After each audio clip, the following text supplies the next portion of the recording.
Cheryl, to you, have you ever, you were LAPD police sergeant, have you ever seen anything like this? Something so high profile that clearly the police felt was so cut and dry, and then it just falls apart like this with the prosecutor dismissing all charges?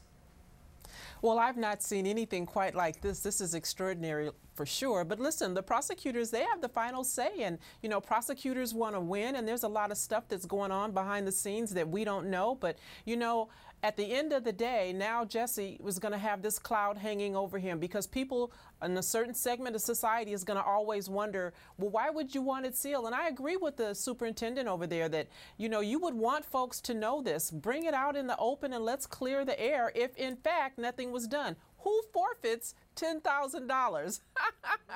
If you're innocent, nobody. And listen, we'll know that this thing that the police are saying is true when Jussie's great legal team doesn't sue Chicago PD for defamation or slander.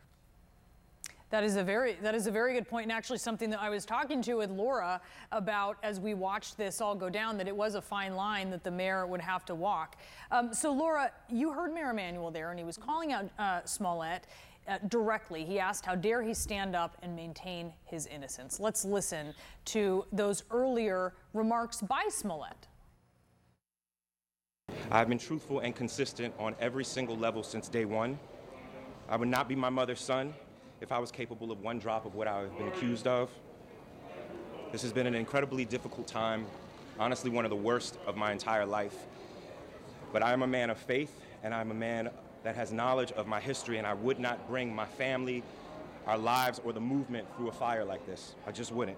Now I'd like nothing more than to just get back to work and move on with my life. But make no mistakes, I will always continue to fight for the justice, equality, and betterment of marginalized people everywhere.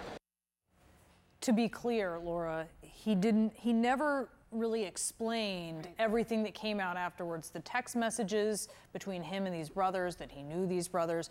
He just maintained his innocence, right? What did we learn in the wake from Jussie Smollett after the police said, actually, no, he's on the hook for all of these things? We didn't learn an explanation from any of it. And frankly, to be fair, it's not his job to prove his innocence. It's the burden on the government to actually prove your guilt. That's always been the case, and it should be that way. Ironically, though, here, Brianna, both can actually be true, because the premise of the charge against him is that he lied or concocted a hoax.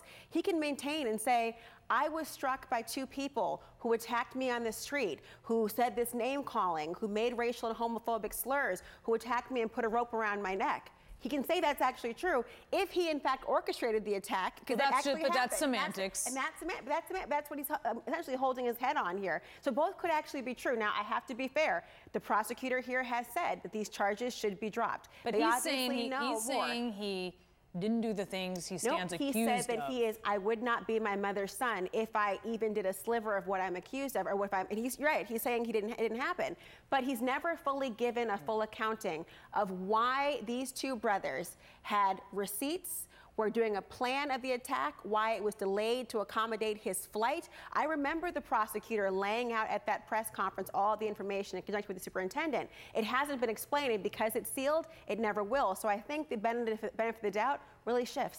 All right, Laura, thank you so much. Cheryl, really appreciate it.